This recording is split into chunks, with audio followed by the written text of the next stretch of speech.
শিয়ালটি সাদা শিয়ালকে মেরে বেকু করে তার বাসায় নিয়ে আসলো। শিয়ালটিকে রান্না করে খাওয়ার সকল আয়োজন শুরু করলো। বন থেকে শুকনো কাঠ নিয়ে আসলো। পরিস্থিতি খারাপ দেখে শিয়ালটি বনের সবচেয়ে হিংস্র ড্রাগনকে ফোন দিল। শিয়ালটি পাহাড়ের উপর থেকে কাঁঠাল মেরে হিংস্র ড্রাগনের মাথা ফাটিয়ে দিল।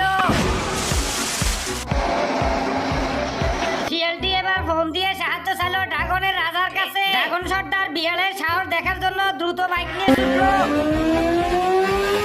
ড্রাগন সর্দারের সাথে পারবে না দেখে বিড়াল রাস্তায় তেল দিয়ে দিল। শিয়ালটি এবার ড্রাগন ছানাকেও বেকু করে বাসায় নিয়ে আসলো। বন্দি ড্রাগন নিরুপায় হয়ে এবার ময়ূরপঙ্খীরাজকে ফোন দিল। ড্রাগন সর্দার বন্দি এটা শুনে ময়ূরপঙ্খীরাজ হতবাক হয়ে গেল।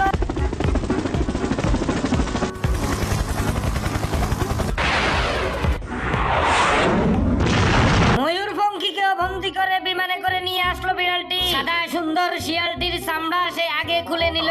এবার ময়ূরপঙ্খীরাজের চামড়া খুললো। ড্রাগনের মাথা দিয়ে ক্যাপ, শিয়ালের চামড়া দিয়ে জামা, ড্রাগন সর্দারের পিঠে করে পঙ্খীরাজের পাখা লাগিয়ে সে এবার আকাশে উড়ল।